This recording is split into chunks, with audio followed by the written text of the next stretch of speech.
Bonsoir et bienvenue dans l'émission de rentrée du Vrai Monde.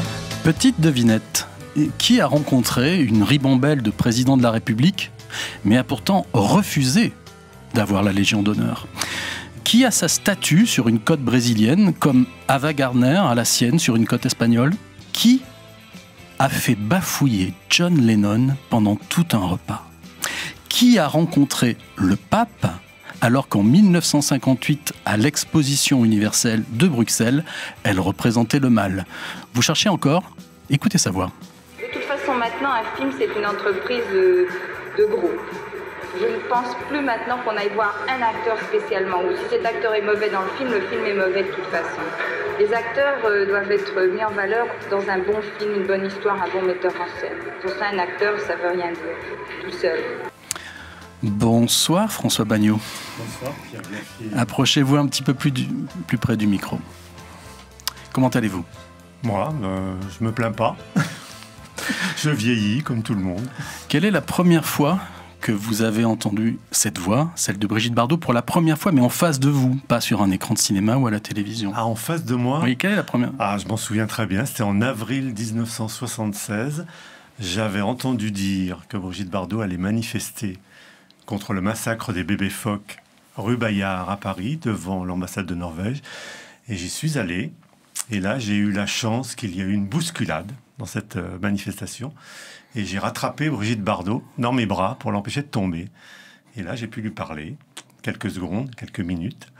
Et je lui ai dit, comme je lui écrivais déjà, je lui ai dit, je vous écris souvent. Elle m'a dit, continue à m'écrire. Et donc, du coup, j'ai continué à lui écrire. Et elle m'a répondu. Et avec... c'est comme ça qu'a commencé une relation par courrier d'abord. Et en plus, après, on s'est rencontrés et on est devenus amis.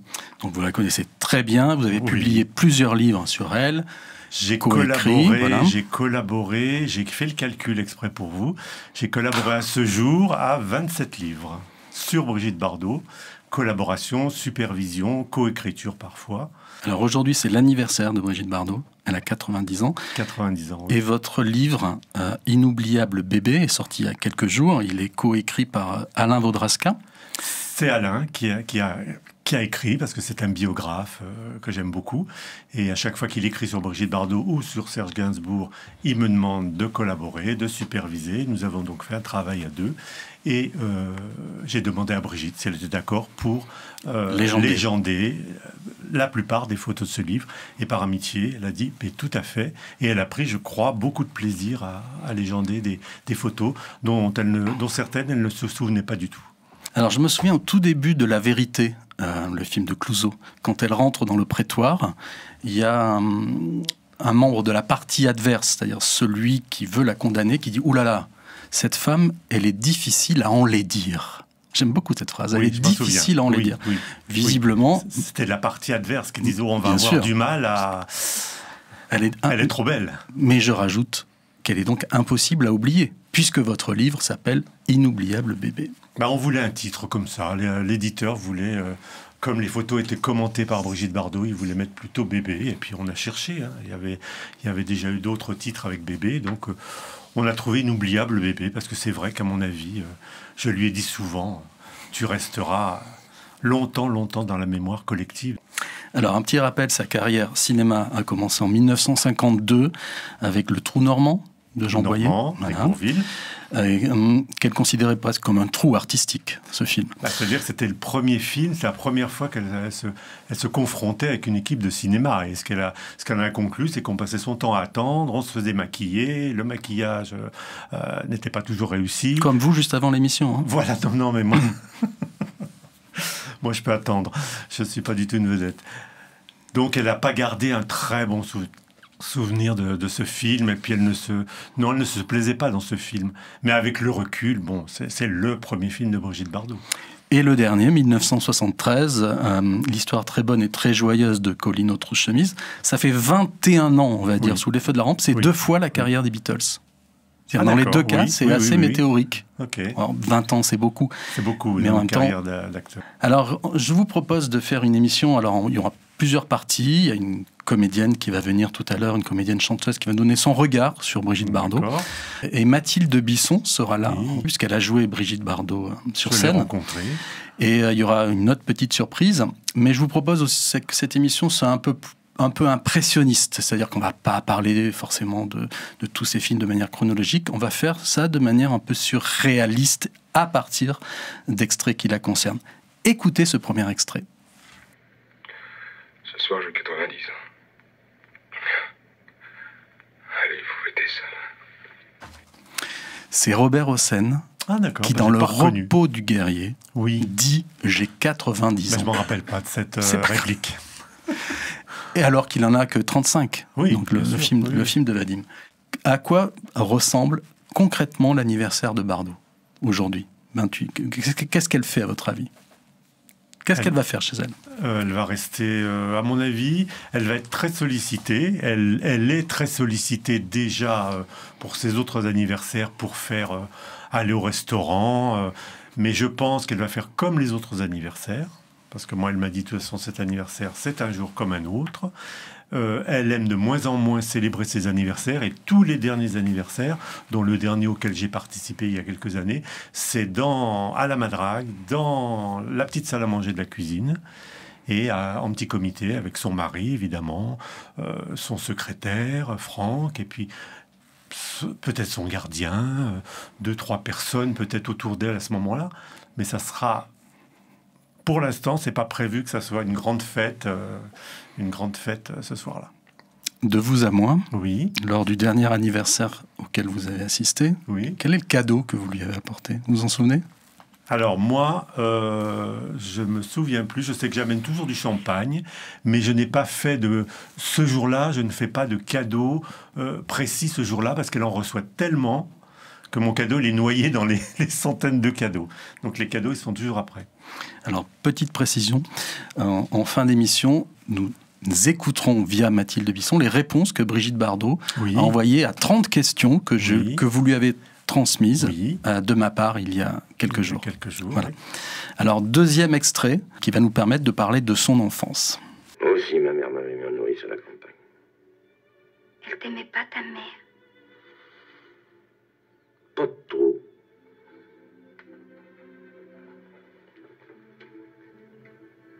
La mienne non plus, tu vois. C'est un extrait de En cas de malheur. Et là, j'ai reconnu. Vous l'avez reconnu. reconnu la voix de Gabin. Jean Gabin et Bardot qui ont une histoire d'amour dans ce film. Donc on parle de la maman. Donc je voulais que vous nous parliez tout simplement de l'enfance de Bardot. L'enfance de Bardot, déjà, elle est née dans une famille, qu'on dirait, très bourgeoise, du 16e. Donc, elle a eu une enfance rigoureuse, une éducation assez stricte, avec, je dirais, des parents sévères quand même. Mais elle n'a pas renié cette éducation parce qu'elle a eu une éducation de discipline, très, je dirais, bourgeoise, morale. Elle s'en est éloignée après. Elle a cherché à s'en éloigner, mais il en est resté quand même les bons côtés. Est-ce que c'est vrai que ses parents attendaient un garçon? Ils espéraient, c'était surtout ça. Je pense que dans ce milieu-là, on veut d'abord un garçon. Et ils ont eu 2 filles. Mais ils les ont aimées, je pense, sans problème. Alors aujourd'hui, si on écoute, par exemple, pour simplifier, la nouvelle Bardot, on va dire Adèle Exarchopoulos, pour simplifier, c'est-à-dire un succès météorique, on se dit, oui, ce sont des acteurs ou des actrices qui ils voulaient absolument devenir actrices, etc. Ouais. Et chez Bardot, il y a eu quand même beaucoup d'accidents dans la carrière. Je crois que Bardot, elle a mené sa vie... Bardot, je dis Bardot, non, Brigitte Bardot, parce que Brigitte n'aime pas quand je l'appelle uniquement Bardot. Elle m'a déjà fait la remarque. Non, Brigitte Bardot, elle voulait être au départ, je pense, danseuse. Bon. Puis elle a rencontré Vadim. Et Vadim, lui, il était plutôt...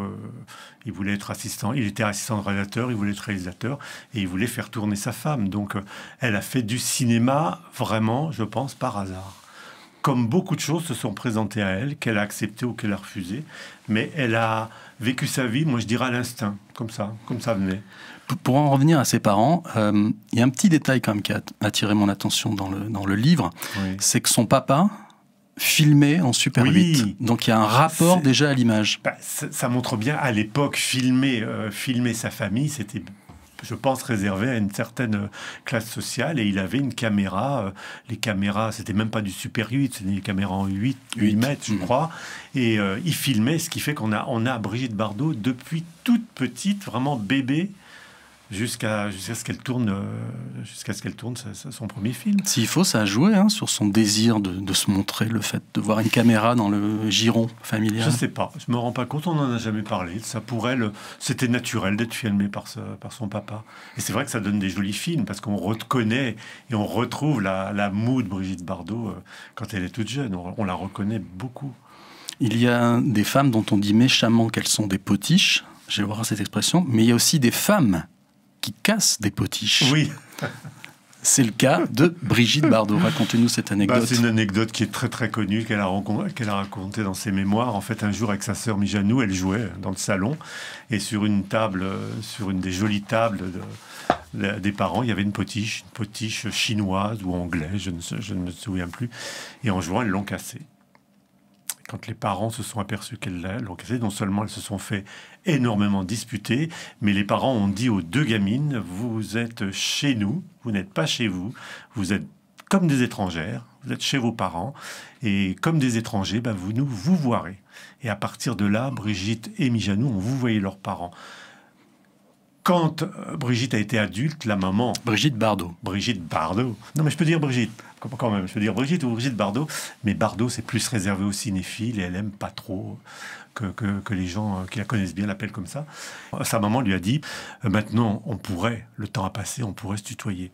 Et elle a refusé, c'est ça? Brigitte a essayé, elle n'a jamais pu tutoyer sa maman. Et ça, je trouve, c'est terrible. Quand je pense qu'au scout on m'appelait abeille laborieuse. C'est charmant, abeille laborieuse. Alors c'est toujours un extrait du Repos du guerrier que je trouve... Alors j'ai un ami, quand je lui ai annoncé que je faisais cette émission, il m'a dit « Ah, le Repos du guerrier, c'est pas bon du tout ». Je trouve que c'est un très joli film, super bien éclairé, etc. Plein de jolis dialogues forts. Et là, évidemment, c'est son personnage qui se décrit comme abeille. Mais quels sont, comment vous l'approchez, vous, Brigitte Bardot? Comment je l'approche? Oui, c'était... Comment je l'approche? Comment je lui parle? Est-ce que vous la voyez, vous la tutoyez? Ah non, Brigitte, on s'est tutoyé tout de suite. Moi, je la voyais quand je l'ai rencontrée la première fois à 22 ans. Évidemment que je la voyais, j'aurais jamais osé. Mais après, la première fois où elle m'a invité chez elle, et c'est tu tout de suite. Et elle m'a dit, tu me dis tu. Et moi, je l'appelle comme beaucoup de gens dans son entourage. Je l'appelle Bri-Bri ou ma Bri ou des autres petits surnoms que je garde pour nous. Mais de la même façon qu'elle m'a trouvé un petit surnom aussi. Franfran? Ah non. Il est vraiment spécial, mais bon, je le garde. Mais j'ai l'impression quand même que Abeille laborieuse, qui est une réplique de fiction, oui, c'est pas si loin de la réalité. J'ai l'impression qu'elle est encore très méticuleuse. Ah Brigitte, elle fait les choses toujours très bien, avec minutie, avec soin. Quand elle accepte quelque chose, par exemple, tout bêtement, quand elle accepte de répondre à une interview au téléphone ou par écrit, elle le fait bien parce qu'elle m'a toujours dit, dès l'instant que j'accepte quelque chose, autant le faire bien. Sinon, je refuse. Non, elle est très... je dirais pas qu'elle est maniaque, mais elle est méticuleuse. Oui, ça, j'aime bien pour ça. Allez, un autre extrait de sa carrière. Il faudrait que j'appartienne, comme une esclave, à un homme que je n'ai jamais vu. Vous croyez que je suis une fille à servir de jouet à un vieux satyre dégoûtant? Je ne suis pas ce genre de fille. Alors, mademoiselle, vous refusez? Non, j'accepte. Les femmes de Jean Aurel, voilà, vous avez connu la voix de Jean-Pierre Mariel. Alors j'ai choisi cet extrait pour qu'on insiste un peu, on l'a un peu évoqué tout à l'heure, sur son côté imprévisible dans les plans de carrière. Je veux dire, qui après le mépris aujourd'hui, si on refaisait le mépris, il demanderait à faire une ravissante idiote. Il y a peu d'actrices qui feraient comme ça le grand écart. Et dans votre livre, je crois que c'est lorsque vous parlez de Viva Maria, oui, qu'on évoque chez Jeanne Moreau, sa partenaire, un art de la séduction impitoyable, presque stratégique. Et chez Bardot, on n'a pas du tout l'impression que c'est comme ça. Elle est beaucoup moins stratège et beaucoup plus spontanée. Moi, je trouve qu'elle a eu aucune stratégie ni plan de carrière. Elle a toujours choisi ses rôles comme ça à l'instinct. Hein, elle a raté des Quitte à le grands regretter. films. Non, même pas. Non. parce qu'elle affirme partout qu'elle n'a aucun regret, c'est comme ça, c'est la vie, ça s'est fait comme ça. Si elle a refusé des grands films, elle en a refusé, c'est parce que elle préférait partir en vacances avec son amoureux, ou qu'elle n'avait pas envie de tourner, elle venait de tourner un autre film, elle n'avait pas envie. Elle n'avait pas de plan de carrière, ni de stratégie, ni même encore maintenant. Elle vit au jour le jour, de plus en plus, mais à l'époque, je crois que c'était déjà comme ça. C'était la grande liberté de Brigitte, qui n'est pas toujours facile à assumer quand on est proche d'elle, parce qu'elle fait ce qu'elle veut au moment où elle a envie de le faire. Donc après, nous, on suit. Et je pense que les producteurs, les metteurs en scène, Mama Olga, son impresario, faisaient pareil. Dans le livre, on lit « Elle est entrée à son insu dans l'engrenage cinématographique ». Oui. J'ai retenu le mot « engrenage ». Oui. Oui, à mon avis, c'est un engrenage. Elle a mis un pied, ça ne lui a pas déplu, faut dire. Oui, parce qu'il y a des engrenages qui sont positifs. Voilà, ça ne lui a pas déplu. En plus, bon, elle était mise en valeur, elle gagnait de l'argent, elle était célèbre. Bon, il y a tous les côtés positifs qu'après, elle a rejeté en arrêtant le cinéma. Elle le dit aussi dans le deuxième volume de ses mémoires. Après avoir arrêté le cinéma, elle s'est retrouvée dans une période où elle était plus sollicitée. Plus personne l'appelait, le téléphone ne sonnait plus. Elle a eu là un vrai coup de déprime. Alors aujourd'hui, en 2024, les films sortent à peu près au même moment sur tous les pays de la planète, sur tous les écrans. Mais il y a 70 ans, c'était une autre paire de manches. Oui. Et on oublie toujours que « Et Dieu créa la femme » a été un gros échec en France en 1957 et que c'est lors de sa sortie américaine en 1958, un an plus tard, que le succès est revenu en boomerang. Et on pourrait dire que sur les billets, sur le dollar américain, il y a marqué « In God we trust », mais en 1958, c'était « In Bardot we believe ». Oui, tout à fait. Mais oui, et Dieu créa la femme.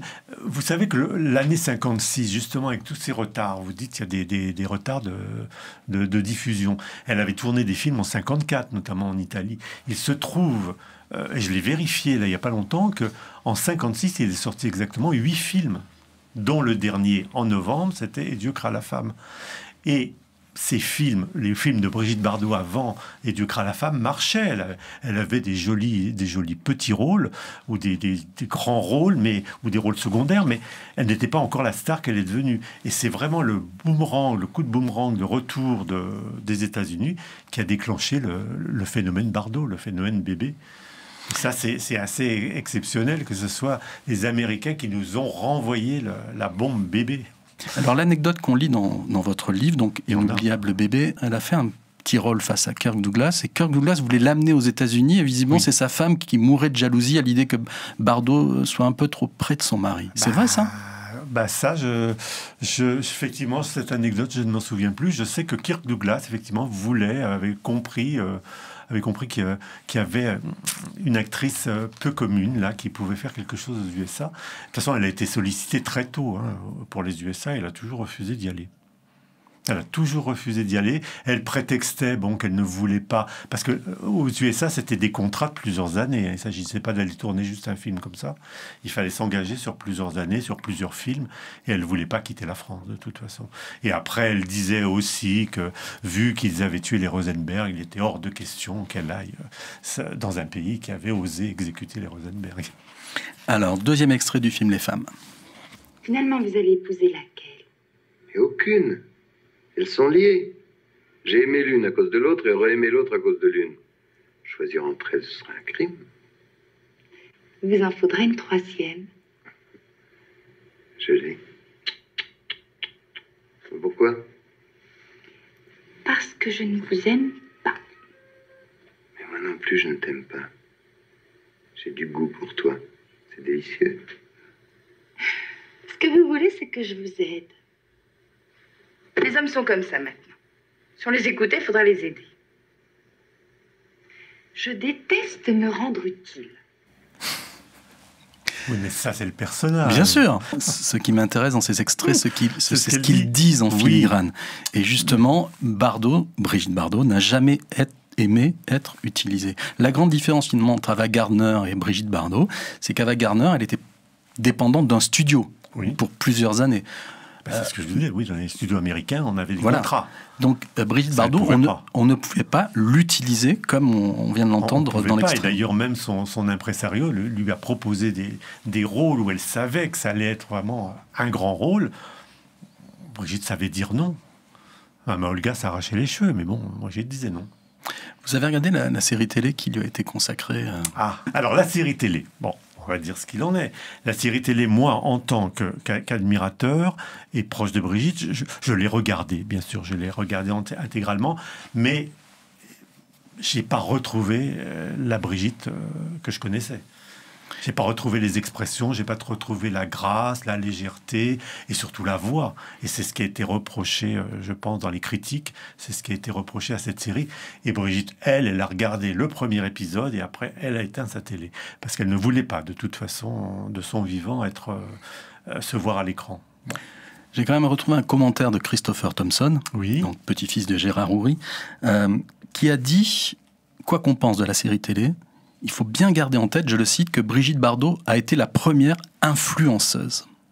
Oui. Influenceuse de mode, tout à fait, d'art et d'une certaine manière de vivre sa sensualité. Cette série, moi, personnellement et publiquement, je ne la démolis pas parce qu'elle se regardait comme un roman photo. Voilà. Bon, je sais qu'elle a certainement du succès à l'étranger, elle a certainement du succès pour les gens qui connaissent pas Brigitte, comme les admirateurs de Brigitte, ou comme moi. Les admirateurs de Brigitte n'ont pas accroché. Mais le grand public, oui, il a certainement regardé une jolie série. Hein. Mais Brigitte, effectivement, elle a influencé. Mais c'est toujours pareil. Il n'y avait pas de plan marketing, rien du tout. Elle a influencé parce qu'elle portait ce qu'elle voulait au moment où elle le voulait.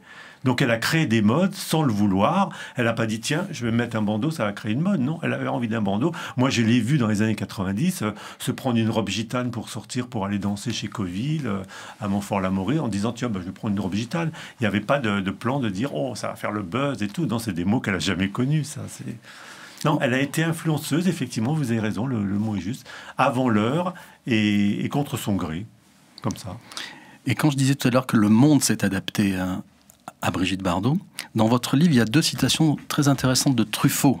Truffaut, au début, il dit « c'est de la quasi-pornographie ». Oui, pour le médiocre à la femme. Voilà. Oui. Et quelques années après, il dit, à propos de Brigitte Bardot, à l'écran, c'est de la nudité sans notion de péché.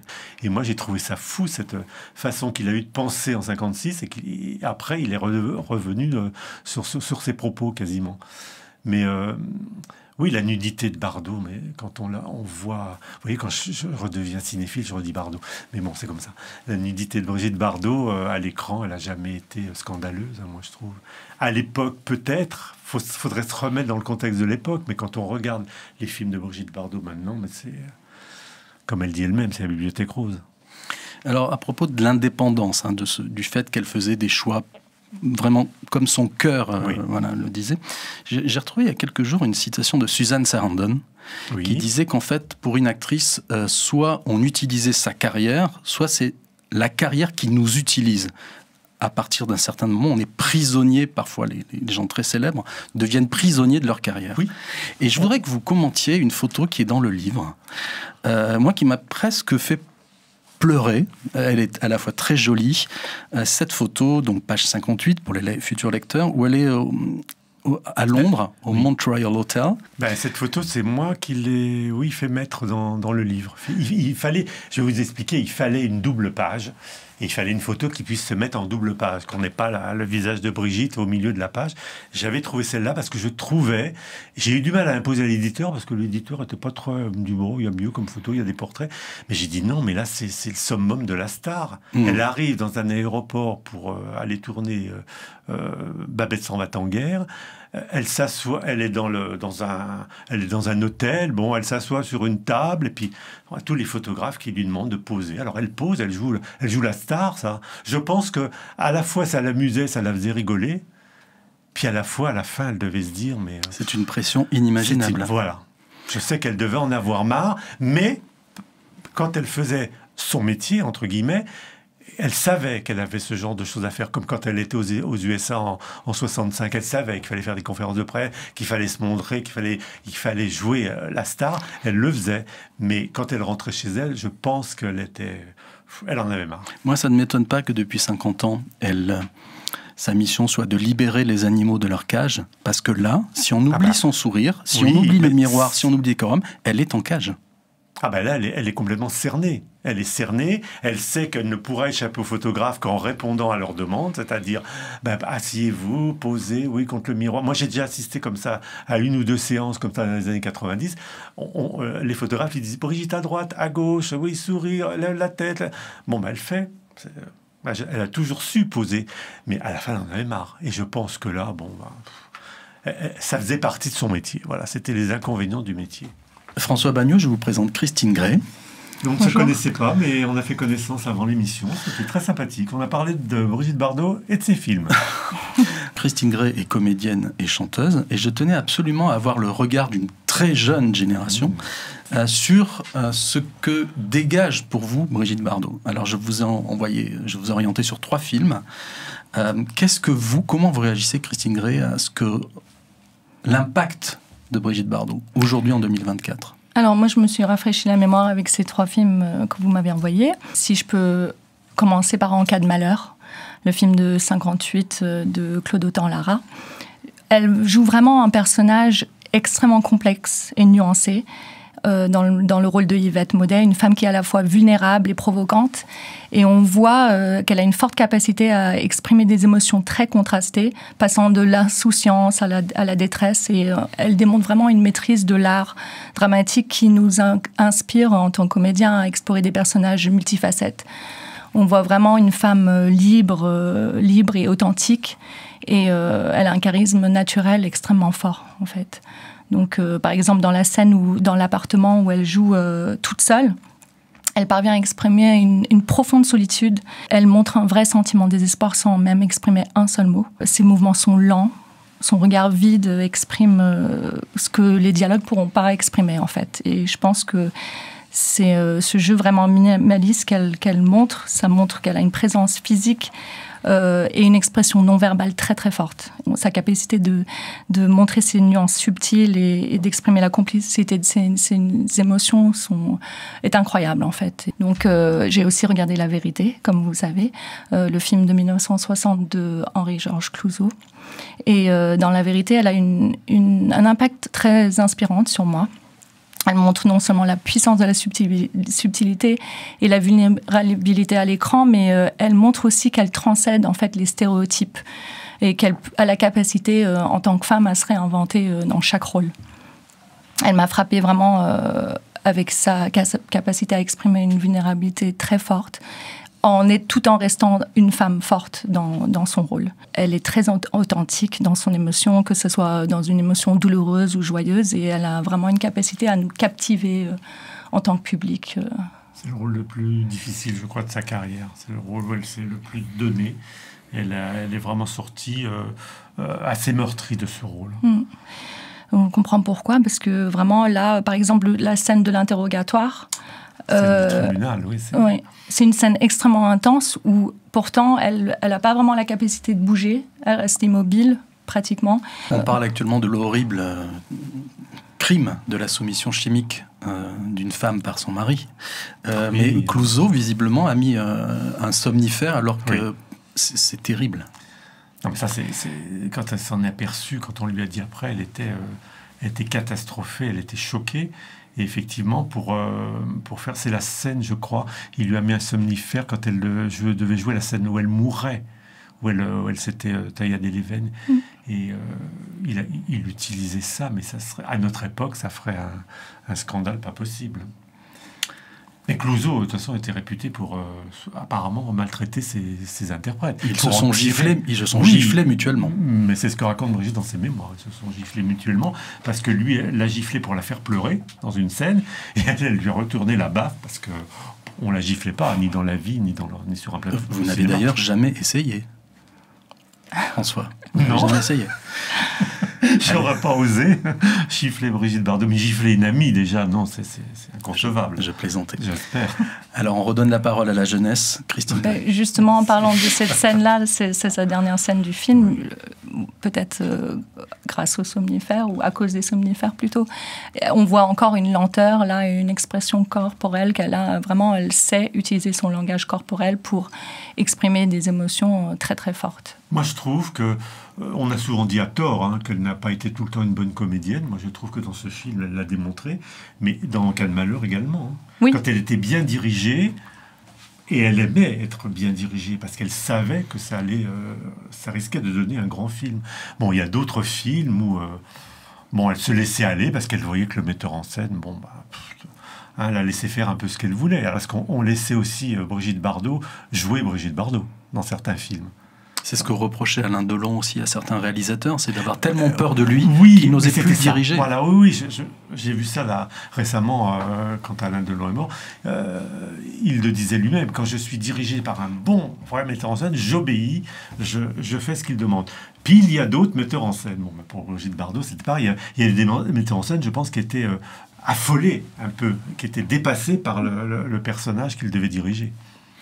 Christine. Oui, pour ajouter à ça, c'est vraiment des personnes, Brigitte Bardot, absolument libres en fait. Elle sait ce qu'elle veut et elle sait agir. Elle sait surtout ce qu'elle veut oui, pas. Elle sait ce qu'elle. Oui, elle sait ce que. Oui, c'est toujours plus facile de savoir ce qu'on veut pas. Elle sait toujours ce qu'elle veut pas.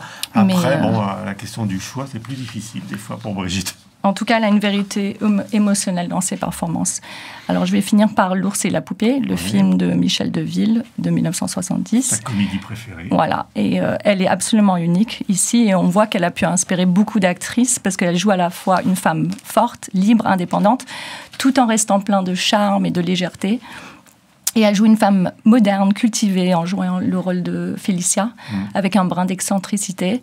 C'est un film très drôle. Et elle déstabilise complètement les conventions sociales de son époque avec une audace séduisante.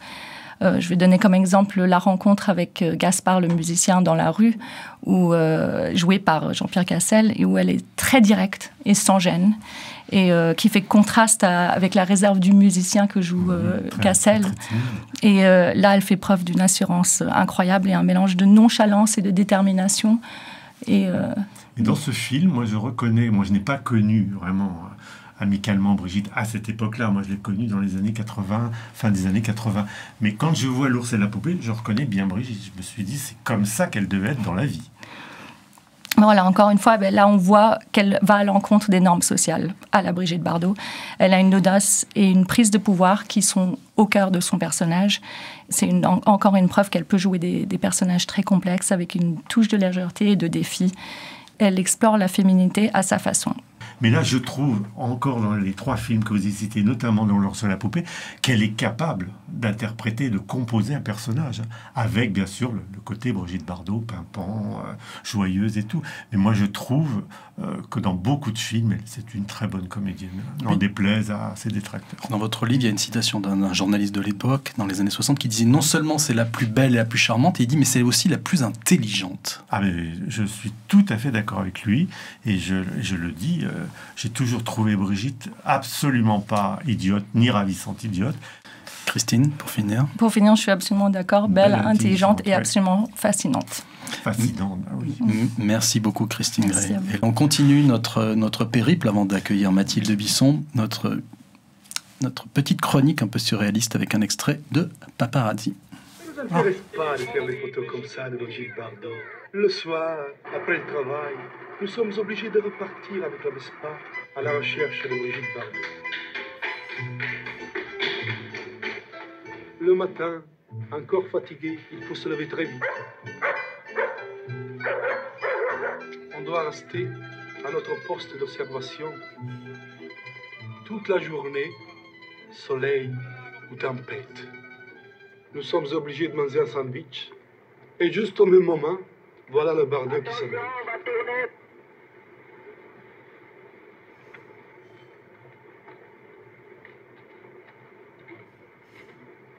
Quelle est pour vous la meilleure photo de Bardot? Costume de bain, bikini. Ces photos sont très bonnes pour les hebdomadaires. Et je suis sûr que si on avait les photos de Brigitte Bardot avec les petits chiens, Il Tempo, il Settimo Giorno, l'Europeo, ils nous publieraient tout de suite la photo. C'est un extrait d'un film sur le tournage du Mépris, c'est ça, un film de Jacques Rosier qui s'appelle Paparazzi. Vous l'avez vu, ce petit film saisissant ? Je l'ai vu avec le deuxième documentaire, parce qu'il a fait 2 documentaires sur le tournage du film. Mais j'en ai pas un grand souvenir. J'ai dû le voir 1 fois ou 2. Non, je peux pas vraiment... Que voulez-vous que je vous dise sur Paparazzi? Il montre la folie qu'il y a eu autour du tournage du Mépris, où Godard poursuivait les paparazzi, les photographes, autour de la Villa Malaparte, où il tournait, et il n'arrivait pas à tourner certaines scènes, parce qu'il y avait toujours des plans où on les voyait. Quel souvenir elle a de vie privée de Louis Malle, puisque là aussi c'est une mise en abîme sur la notoriété? Elle n'a pas gardé Déjà à l'époque, elle n'avait pas voulu même se présenter à la première. Elle avait pas. C'était trop difficile pour elle de voir ce film qui avait été inspiré par sa propre vie de star. Donc, vie privée, je dois dire que c'est pas un film qu'elle commente souvent dans les interviews. Je suis pas sûr que c'est un film qu'elle a. Je peux pas parler pour elle, mais je n'ai pas le souvenir d'avoir discuté avec elle de vie privée, alors que j'ai discuté, de Médiocre à la femme, de Viva Maria, L'ours et la poupée et de plein d'autres films, d'un cas de malheur et tout. Mais vie privée, non, on n'en a jamais parlé. Dans Paparazzi, on la voit joyeuse, montant les marches avec Godard à côté, mais on sait très bien que le film n'était pas... Elle ne se sentait pas forcément comme un poisson dans l'eau dans ce film. Elle n'était pas à l'aise avec Godard, c'était ça, et elle n'était pas à l'aise parce que, comme moi elle m'a raconté, elle me disait, tu sais très bien que les films, on ne les tourne pas dans l'ordre où ils sont diffusés. Donc elle dit, par moments, je ne comprenais pas ce que je tournais. Mais par contre, elle a quand même dit, je vais être enfin dans la nouvelle vague. Elle avait quand même compris que ça risquait d'être... Mais actuellement, elle comprend toujours pas pourquoi ce film va rester l'un de ses plus grands films, avec Médiocre à la femme qui l'a lancé. Elle a du mal. Je sais que quand il passe à la télé, je suis pas sûr qu'elle le regarde. Sur la jaquette du DVD, il y a marqué c'est un film qui raconte des histoires compliquées de façon très simple. Je pense qu'elle pense l'inverse. Elle pense que le mépris, c'est des choses très simples, mais qui sont racontées de manière très compliquée. Je pense, oui. Mais même moi, je le pense. Parce que moi, en tant que cinéphile, j'ai eu du mal. Les premières fois que j'ai vu le film, je l'ai regardé pour Brigitte Bardot, mais j'ai dû m'accrocher pour comprendre tout le film, avec les couleurs primaires, tout ça, tout ce qu'on m'expliquait en tant que cinéphile. J'ai eu un peu de mal. C'est pas... je reconnais qu'elle est belle, elle est magnifique, elle est superstar, mais c'est pas mon film préféré de Brigitte Bardot. On a entendu un petit soupir discret, il y a 4 minutes. Petit soupir. Oui, j'ose pas... J'ose pas parler, mais il faut. Enchantée de vous retrouver, Mathilde Béziers. Oui, enchantée. Je suis tellement heureuse de parler de Brigitte. C'est fascinant, c'est les études Bardot. C'est un peu, on pourrait faire des études sur Brigitte. On s'en lasse pas, quoi. Alors, d'où vous est venue cette passion pour Bardot? Ne me parlez pas juste d'une synchronicité de couleur de cheveux. Je n'y croirais pas. Écoutez, non, quand je suis sortie du conservatoire, je connaissais pas très bien Brigitte Bardot en tant qu'actrice. Je connaissais la légende et tout ça. Et on disait que j'avais le phrasé, on parlait souvent du phrasé la voix de Brigitte. Et j'ai eu un choc, effectivement, quand j'ai vu ces films. Et voilà, ça s'est passé là. Et même certaines personnes m'appelaient la Bardot des pauvres. Ça, c'est un peu méchant. J'avais 20 ans. Et voilà, pour le scoop. Mais c'est pas gentil. Non, c'est pas gentil du tout. Mais bon. Redonnons le nom de la pièce de théâtre que vous avez jouée. Moi non plus, de Bertrand Soulier, et mis en scène par Philippe Lelouch. Et qui se concentrait sur l'histoire d'amour entre Gainsbourg et Bardot. Et c'était joué par Jérémy Lipan, qui jouait Gainsbourg. Et voilà. Et moi, on m'a proposé le rôle au moment où j'ai rencontré Brigitte. Je suis allée chez elle. C'était très fort. Et 1 semaine plus tard, on m'appelle pour me proposer ce rôle. Donc, j'ai trouvé vraiment la vie incroyable. Mais j'ai quand même appelé Brigitte pour lui demander son accord. Ça, c'est bien. Parce que je ne l'aurais pas fait si ça l'avait embêté ou gêné. Je préfère notre amitié, notre lien. Mais elle a dit oui. Elle a dit oui, parce que quand on lui demande gentiment une autorisation, elle dit oui. Elle n'aime pas quand on fait ça, que ce soit un livre ou un film, une série, une pièce, sans lui en parler. Bien pas sûr. Forcément lui demander son autorisation, mais lui dire voilà, madame, on va faire quelque chose, ce livre. C'est la moindre des politesses et elle est très sensible à ça. Bien sûr, mais c'est la moindre des politesses, oui. J'arrive pas à joindre Serge. J'y arrive plus. On a tourné le petit film de Bonnie and Clyde et puis s'est envolé. Gunther dit que c'est lui qui a fait parvenir le disque à la radio, mais moi je crois pas. Puis quand bien même. Ici. Au lieu de la plus belle des chansons d'amour, il m'avait offert la plus grande des chansons d'adieu. Oui, madame, bonjour. J'aimerais envoyer un télégramme à monsieur Serge Gainsbourg, 28 rue de l'Hôtel de Ville, Paris. Serge, d'Allemagne, les nouvelles sont mauvaises, point. La diffusion du duo a fait scandale, point. Tout ceci me cause beaucoup de tort, point. Je te demande, non, n'écrivez pas ceci. Je t'en prie, fais disparaître cette chanson, point. Enterrons-la à tout jamais, point. Je pars quelque temps, point. Loin, point. Ensuite, Almeria, point. J'espère que tu viendras. Je te téléphone dès que possible, point. Brigitte, point.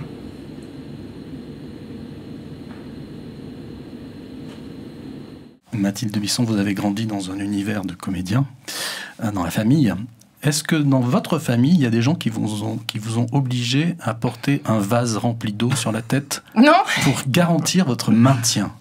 Non, mais j'avoue que c'est ce qui me fascine chez Brigitte, c'est la contradiction incarnée entre une espèce de rigidité qui vient de son éducation et de la danse classique, et en même temps une force, une soif de liberté, quelque chose de très très animal quand même, et elle a les deux.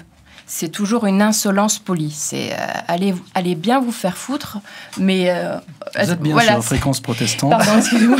Mais c'est vrai qu'elle elle a une insolence polie. Enfin, je sais pas. Il y a qu'elle pour voilà. Elle est insolente et je trouve que ça passe bien. Et ça passe. Voilà, ça passe. C'est pas vulgaire. Non, jamais vulgaire, jamais. Je sais que quelque chose va vous toucher, Mathilde Bisson, et on va l'écouter. Contente? On est bien. On se croirait à la campagne. Je crois que tu n'aimais pas la campagne. À Paris, je l'aime bien. Et toi, t'es heureux? Tu veux pas qu'on le dise? Quoi, qu'on est heureux? Je te le dis. Non, à tout le monde. Très fort. À cette heure-là? Oui, oui. N'importe quand. En criant. Qu'on aurait l'air heureux. On aurait l'air d'être heureux. Tant pis, moi j'y vais. On est heureux! Toi aussi avec moi. 1, 2, 3. On est heureux! Quand je vous ai contacté par mail, Mathilde Bisson, vous m'avez cité cet extrait qui vous bouleverse à chaque fois. Ah ouais. Déjà le duo, les deux monstres, ils sont tellement différents et en même temps il y a une alchimie. C'est un couple très émouvant, Gabin-Bardot. Et sa façon de dire on est heureux, enfin, je sais pas, elle m'émeut énormément. Cette scène m'émeut. Je trouve ça magnifique. C'est un film qui allait très loin, parce qu'il y a quand même une partie sexuelle à 3. Ah oui, qu'est-ce que c'est drôle. Avec Jean Gabin, qu'on ne voit pas, mais qui est clair. Oui. Nicole Berger, je crois. Hein, ils s'échangent les vêtements, je crois qu'ils se... Ouais. Est-ce que c'est dur de jouer une comédienne sur scène? De jouer Brigitte Bardot? Non, parce que déjà, Brigitte Bardot est une grande comédienne, mais pour moi, elle ne jouait pas, elle était. Elle l'est comme ça. C'est-à-dire, quand on la rencontre, il n'y a pas de chichi. Enfin, je sais pas, donc elle est tellement vraie. Non, moi, j'ai voulu... en fait, c'était presque mystique parce que j'avais l'impression d'être habitée par Brigitte. Et d'ailleurs, j'ai mis 1 an à m'en remettre après cette pièce.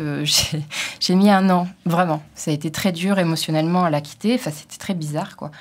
Et même pendant les interviews, quand je faisais la promo du spectacle, j'étais... Même là, maintenant, je dis, mais c'est insupportable. Je parlais comme elle. Dans la gestuelle ou tout ça. Et bon, pour mon mari de l'époque, c'était très compliqué. Voilà, et maintenant ça va, je suis redevenue Mathilde. Et vous avez un autre mari. Et j'ai le même mari qui est resté, qui est fidèle, que Brigitte adore. Mais voilà. Mais c'est vrai que c'était... j'avais pas l'impression de jouer dans la... Je sais pas comment l'expliquer, mais voilà. Mais Bardot elle-même, on pourrait dire, en étant un peu cavalier, qu'elle a joué elle-même une autre actrice dans Le Mépris. Parce que je crois qu'à la fin, puisque Le Mépris, c'est l'histoire d'amour de Godard et d'Anna Karina, oui, mais qu'elle est brune comme Anna Karina dans le film, et je crois qu'à un moment, elle dit à Godard, pourquoi vous la faites pas venir elle-même sur le tournage ? Parce que Godard lui demandait à un moment donné de marcher comme Anna Karina.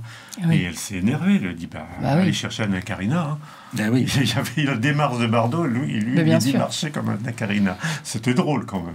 Et connaissant Brigitte, elle a dû l'envoyer balader. Ouais. À mon avis. Alors, nous avons un petit cadeau pour vous, François Bagnaud, mais surtout pour Brigitte Bardot. C'est une analyse des yeux de Brigitte Bardot. Depuis 3 ans, dans cette émission, je demande à une analyste du métalangage, Anne Rioux, d'analyser le regard de l'invité. Et elle l'a fait pour des comédiens, pour des acteurs, pour des réalisateurs, etc. Et donc là, elle l'a fait pour Brigitte Bardot à partir de photos, en essayant de se dégager de la mythologie, juste par rapport aux photos. Et vous lui avez dit que c'était Brigitte Bardot ? Oui. Ah, d'accord. Bah oui. Ce qui est intéressant, c'est... elle l'aurait reconnu. Oui, je pense que... Alors, on y va, Mathilde. Oh là là, un sacré regard qui interpelle sur le champ, avec un je ne sais quoi de carrément fascinant. Fascinant parce que de très beaux yeux, évidemment, mais surtout parce que, comme le bolide de luxe nous aveugle avec sa vitesse et ses pleins phares, nous sommes ici, pareillement, éblouis. Ses yeux arrivent sur nous à belle allure avec une lumière cosmique vertigineuse. Ce sont des yeux magnétiques. Vous vous en approchez, hop, ils vous attrapent dans leur champ d'énergie. Oh, j'ai attrapé le courant. Leur couleur chargée électriquement est sauvage. L'humeur aqueuse du globe oculaire est frémissante comme la couleur liquide des étangs agrestes, dans lesquels s'agitent de faibles mouvements et oscillations de vie organique. Les iris de ses yeux flamboient de la présence de ces mêmes vies, végétales et animales, dans des couleurs or, vert, bronze, avec une pupille minérale plantée au milieu comme un silex aiguisé. C'est un regard qui se pose et impose, enveloppe et tranche. Naturelle, leur lumière complexe est directe, franche, avec un cercle chromatique captivant. Des couleurs chaudes nous rassurent, des couleurs froides nous tiennent aux aguets. L'intelligence pétille dans les orbites. On y sent dans ce regard la fulgurance de l'intuition. Ses yeux voient, regardent, comprennent, puis choisissent ou ne choisissent pas. L'esthétique harmonieuse des fards, cols, crayons, traits droits, courbes savantes sont comme les masques de la Sérénissime. Ils nous enchantent, nous séduisent, nous ensorcellent sûrement. Mais à Venise, le regard se cache pour être libre un soir. Ici, avec Brigitte Bardot, non, rien à cacher. Le masque met en valeur le nu et le cru du regard. C'est un regard qui s'habille juste pour sortir avec élégance. C'est une politesse sociale. La beauté est leur polygone de sustentation. Les chamarrés sombres, les noirs savants du maquillage accentuent le flash naturel des pupilles. Ses yeux vifs, pertinents et impertinents, sagaces et hardis, regardent avec aménité mais ne se donnent pas en pâture. Le très intime est cadenassé par des barreaux de liner, crayons et fards sombres. Ce ne sont pas des remparts de défense car ce regard n'a pas franchement peur. Il sort seul dans la rue, de jour comme de nuit, et dit ce qu'il a à dire au roi ou à Dupont. De ce regard, on peut recevoir un temps de délicatesse avenante et bien élevée, mais pareillement aussi un temps de virulence pondérée mais sans appel. Ses yeux ne sont pas pour un certain opticien célèbre qui offre 2 paires pour le prix d'une, non. Ses yeux sont directement adaptés au plein vent, au plein soleil, à la pleine lune. C'est un regard qui est une figure de style, un oxymore. Il est très féminin, voire félin, à fleur de peau, mais masculin, voire fauve, à fleur de déception. Il n'est pas hautain, mais altier, comme dans la noblesse impériale où l'on agissait en fonction de ses mérites. Ses yeux enflamment l'espace et dégagent l'horizon de ce qui leur paraît superflu, inintéressant, laid, mesquin, pour aller directement vers ce qui leur paraît beau et harmonieux. Ils sont déterminés, affranchis de culpabilité, de faux semblants et de fausse modestie. Ils pensent comme ils respirent. En conclusion, les yeux de Brigitte Bardot, c'est un très beau regard profane qui ne sanctuarise pas la rencontre, mais la taquine, l'enrobe de bienveillance, de légèreté, de rire, d'humour. Mais cette rencontre est broyée si elle est inutile ou laide. Ce n'est pas un regard bourgeois, de convenance et bien-pensance, c'est un regard noble, fier, loyal, avec un sens de l'honneur et une parole claire. À la façon d'Antigone, ce regard altier, c'est ses droits et ses devoirs. Ce regard est un regard de reine. Voilà, vous lui transmettez. Oui, c'est ce que j'allais dire. Il va falloir lui transmettre. Elle va être stupéfaite parce que même moi, je ne pensais pas qu'on pouvait voir autant de choses dans un regard. Oui, c'est beau. Et faire une si belle analyse. Ouais. Oui, ça, il faut lui transmettre. Oui, parce que tu as de beaux yeux, tu sais, ça a déjà été fait. Donc tu as des yeux analysés, ça n'a pas encore été fait. Bon, vous lui transmettrez pour son anniversaire. Oui. Merci beaucoup Mathilde. Vous restez avec nous parce que tout à l'heure, vous répondrez à la place de Bardot aux questions. La sous Bardot. Non, je rigole. Allez, on repart avec nos extraits qui vont égrener la personnalité de Brigitte Bardot. Mais le nom du gars, le numéro de sa voiture, son assurance et le constat amiable. Je tiens au constat amiable. Quel dommage qu'on ne puisse divorcer qu'une fois. Tu es tout à fait le genre de type dont j'aimerais divorcer 3 ou 4 fois. Alors, c'est un extrait de L'ours et la poupée, dont Christine Gray nous a parlé tout à l'heure. Son personnage dit qu'elle aimerait divorcer 3 ou 4 fois de ce même homme, joué par Daniel Secaldi. Elle a divorcé combien de fois dans la vraie vie? Eh bien, Vadim, son premier mari, là, il me fait réviser. Vadim, Charrier, Gunther Sachs, et c'est tout. Tu n'as pas un... Je pensais que c'était 4. Non, 3, oui, c'est ça. Je ne me trompe pas, Vadim, Charrier, Gunther Sachs. Et Dormal, son dernier mari, dont a priori elle ne divorcera pas. Non. Alors, il y a dans le livre tout un chapitre sur la musique, son rapport à la musique, son rapport aux hommes. J'ai noté cette phrase de Gainsbourg qui dit « Je pense que je l'ai plus émue qu'elle ne m'a aimé ». Moi, j'étais pas là, comme me dirait Brigitte, ne parle pas de choses que tu n'as pas vécues. Mais moi, j'ai le souvenir d'avoir beaucoup parlé de sa relation avec Serge Gainsbourg. Et moi, elle m'avait dit, ça a été un coup de foudre. Cet homme, elle était émue, elle, par cet homme, parce qu'elle trouvait qu'il était prévenant, qui lui faisait des poèmes. Il l'a ému. Il l'a ému, oui. Mais Brigitte, quand elle dit qu'elle aime quelqu'un, elle l'aime. Après, elle pense toujours que ça va être l'homme de sa vie. Avec Gainsbourg, elle avait compris que c'était une passion. Quand on avait sorti justement avec Alain Wodrawska un livre sur Bardot-Gainsbourg, on voulait un sous-titre. Et moi, j'avais appelé Brigitte, j'ai dit comment on peut appeler ta passion, ton histoire d'amour avec Gainsbourg. Alors, on avait titré Bardot-Gainsbourg, puis on attendait la suite, on trouvait rien. Tout de suite, elle m'a dit passion fulgurante. Alors, j'ai dit, ça veut dire quoi? Elle a dit, ça veut dire que je sentais que ça ne serait qu'une passion. Et c'est pour ça qu'après, elle est revenue vers son mari et qu'elle a quitté Gainsbourg parce qu'elle pensait que ça ne pouvait pas résister au quotidien. Pour elle, c'était sublimé. Elle a sublimé cet amour. Et je dois dire, quand elle en parle encore, elle en parle avec beaucoup d'émotion. Mais c'était une passion. Et moi, je crois, parce que tous les hommes qu'elle dit avoir aimés, elle les a aimés. Elle croyait à l'amour au moment où elle les rencontrait. On va écouter un de ses partenaires, celui de L'ours et la poupée. On vous présente Brigitte Bardot, quand on vous dit vous avez tourné avec Brigitte Bardot, les gens créent un climat autour de ça et ils vous conditionnent un petit peu. On a l'impression qu'on va rencontrer, je sais pas, l'obélisque de la Concorde ou l'Arc de Triomphe ou autre chose. Enfin, on se trouve en présence devant une jeune femme qui est très belle, plutôt plus belle que la moyenne des gens quand même, et qui a beaucoup de problèmes vis-à-vis de ce métier, vis-à-vis d'elle, enfin, qui n'est pas toujours très bien dans sa peau. Et alors je crois que l'important c'est de lui faciliter la tâche et en même temps que la facilité soit... Merci à Lina pour l'utilisation de ces extraits. Là, c'est Jean-Pierre Cassel sur le tournage de L'ours et la poupée. Oui. Moi, ce que je trouve touchant dans L'ours et la poupée, je trouve qu'il y a une des meilleures comédies françaises de tous les temps, c'est que là, elle n'est pas dans des décors extravagants, elle n'est pas dans des accoutrements extravagants, elle est amoureuse dans un scénario qui a été écrit par Deville et Companès. Et il y a quelque chose de très artisanal dans ce film, au niveau des relations humaines, on y croit.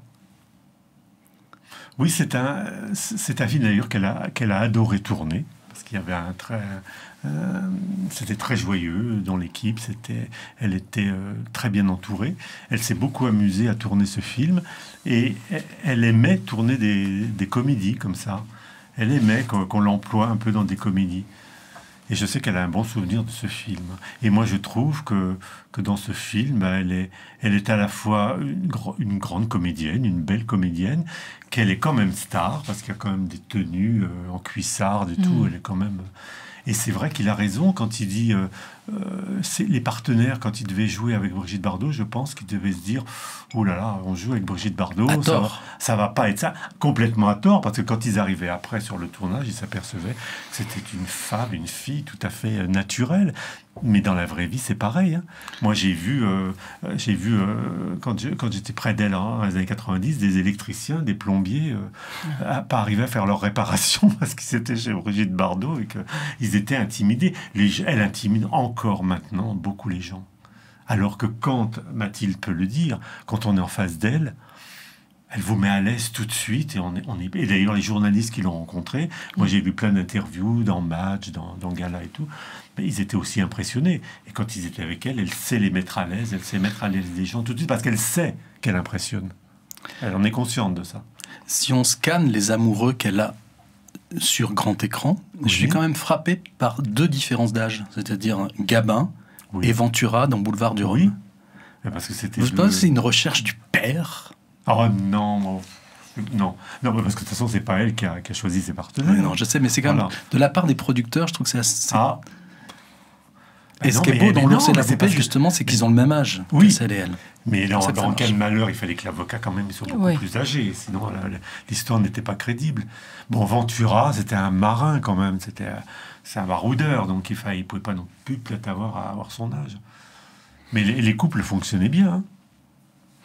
Alors, 69 était une année érotique, et ça a aussi été une année civique, puisque c'est l'année où elle est devenue Marianne.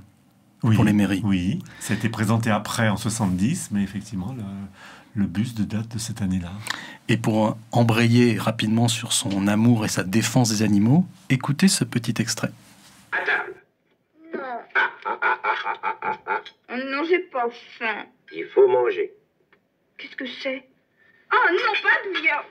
Et là. Et puis maintenant, pas d'histoire. Hein. On mange, on obéit, on est sage et on fait attention. Allez. Alors, c'est donc en cas de malheur. Alors, dans la fiction, elle accepte de manière dédaigneuse de manger de la viande, mais dans la vraie vie, ce n'est pas le cas. Elle est végétarienne, sa fondation pour les animaux est aujourd'hui mondialement connue, et sans trahir un secret, il y a quelques jours, vous m'avez dit que ce qui l'obsédait actuellement, c'était pas ses 90 ans, c'était le sort de Paul Watson. En ce moment, Paul Watson, parce que Paul Watson, c'est l'ami qu'elle a rencontré, son ami de combat qu'elle a rencontré sur la banquise en mars 77. Il était à l'époque, il était venu pour Greenpeace, et juste après leur rencontre, il a créé Sea Shepherd, qui est une association qui milite pour la sauvegarde des animaux marins, notamment des baleines. Et là, il a eu un mandat d'arrêt par Interpol pour avoir un petit peu abîmé un bateau-usine japonais.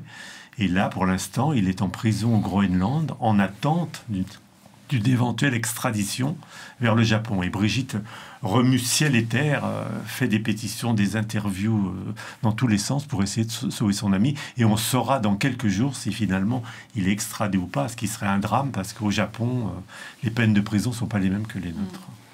Le cinéma est un rêve. On va écouter Bardot.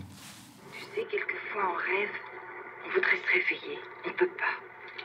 Alors dans le rêve, on se remet dans son lit pour se réveiller vraiment. Je voudrais être dans mon lit et fermer les yeux. C'est dans Le repos du guerrier, je crois, cet extrait. Est-ce que vous avez conscience, François Bagnaud, en étant donc son confident et son biographe, d'être aussi sa mémoire vive, parfois, c'est-à-dire d'enregistrer la vie de quelqu'un? J'enregistre, mais oui, comme j'ai des petits soucis de mémoire, j'enregistre moins. Mais c'est vrai que je me suis donné, non pas une mission, ce serait complètement idiot, mais j'aime rendre hommage à Brigitte, que j'admire depuis que j'ai 13 ans. J'en ai 70 et je suis devenu, avec les années, son ami. Donc c'est vrai que j'aime lui rendre hommage. En tout cas, elle m'a confié une des tâches quand on pouvait le faire, de superviser, de collaborer à tous les livres qui étaient sur elle, quand on me le demandait.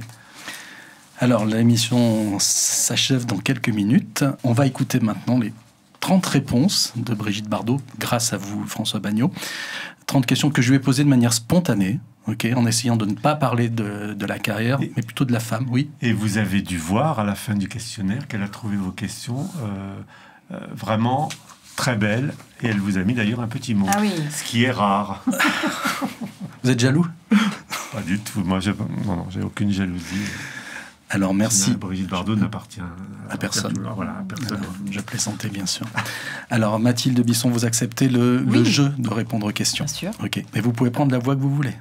Alors, quelle voix je vais prendre? Allez, Annie Girardot. Non, Alors, Brigitte Bardot, y a-t-il un compliment que vous avez regretté de ne pas avoir fait à quelqu'un, par timidité ou par orgueil?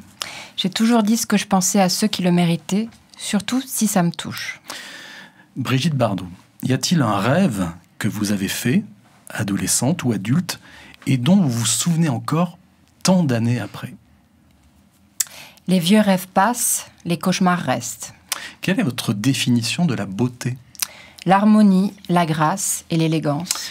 Quels sont les 3 objets les plus importants pour vous et dont vous ne vous séparerez jamais? Ma culotte, mon soutien-gorge et mon paquet de cigarettes. Elle fume encore, François? Oh là là, oui, c'est un drame, moi, je trouve. Elle fume cigarette sur cigarette. Y a-t-il un objet qui était dans votre chambre d'enfant ou d'adolescente et qui est encore chez vous aujourd'hui? Oui, un portrait de ma petite Vierge qu'on m'a offert le jour de ma communion solennelle. Petit aparté, et Dieu créa la femme, mais la femme a réinventé la Vierge. C'est fou comme Bardot et Delon parlent de religion. Delon, oui, je l'ai découvert au moment de son décès. Mais Brigitte, c'est vrai que ça fait longtemps qu'elle a une vénération pour la Vierge Marie, puisqu'elle a fait construire une chapelle, Notre-Dame de la Garrigue, dans sa propriété de la Garrigue, à Saint-Tropez. Brigitte Bardot, qui ou quoi étiez-vous dans une vie antérieure? Rien. Moi, je ne m'attendais pas à cette réponse. Y a-t-il dans le monde un lieu inattendu, même inconnu, voire perdu, où vous vous êtes dit au bout de quelques secondes « Je me sens chez moi ». Non, je m'apprivoise difficilement à tout changement de décor. Qu'y a-t-il actuellement sur votre table de nuit? Un sacré bordel.